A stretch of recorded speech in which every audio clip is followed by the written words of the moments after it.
welcome back. We are having quite an interesting discussion here. It's gotten to the point where we're discussing Umeta, whether the people that are listed as to receive disclosures have been given enough training to keep their mouth, to zip their mouth, so to speak.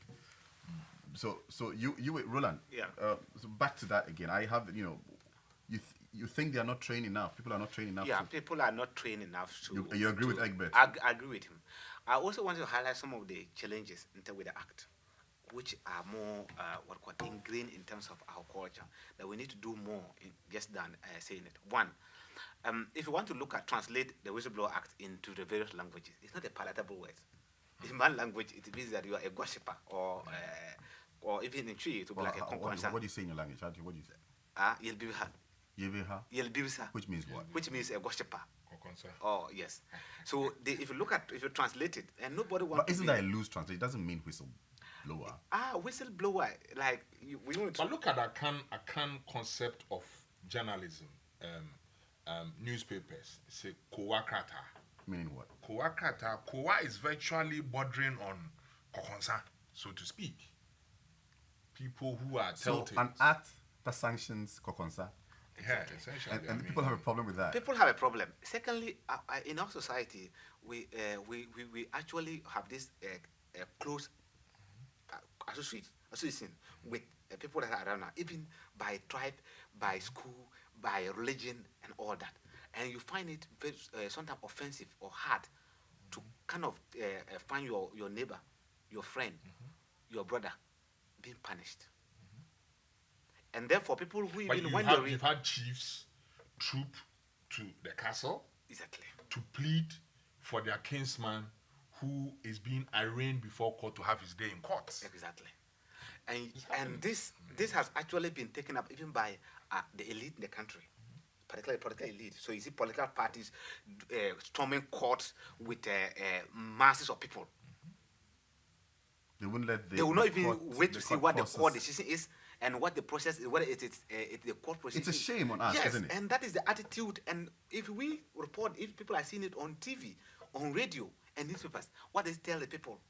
Can you go and report your father when a political figure is being tried for a crime that he said is allegedly committed, and then his supporters go there to say, no, don't touch the person?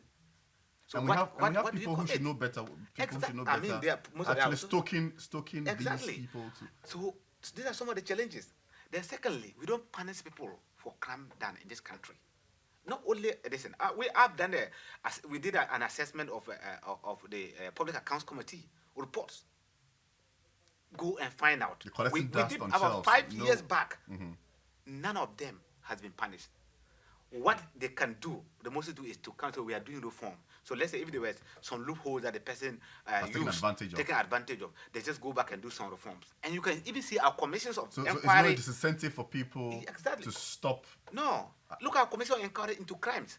When you finish, they say, "Oh, we need to reform that and that." What are punishing the people who actually committed those crimes?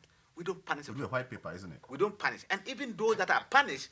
When the person is punished, even some of the political figures, when they are punished, they go to prison. They give them presidential pardon, and they don't stay there for a long time. And we say that when anything is rotten, it's rotten from the head. So if at the upper of our society we are seeing this, what happened to those who are at the lower level? Will we ready to report and face consequences? No, but will we ready to report and then? But you see, yes.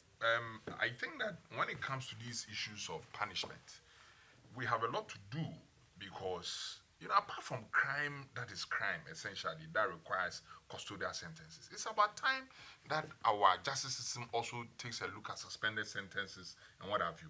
Because a public servant who genuinely makes a mistake that results in causing financial loss, for example. Essentially, you can sentence such a person, but where you see that this person was just reckless but did not even benefit or steal, you can give the person a suspended sentence so that it's a conviction, all right. But then he can do. There are so many things that can be done.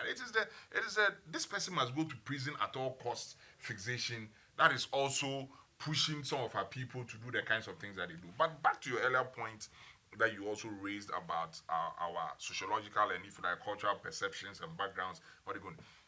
Point is, government is still the largest employer. I'm fancy. My people say, pardon me, they say that Abenejuma Uchunazi once ya. That is to say, government work, you need to drag it on the floor. You don't carry it as if it belongs to you. That is essentially a fixation which I believe. And the attitude they take.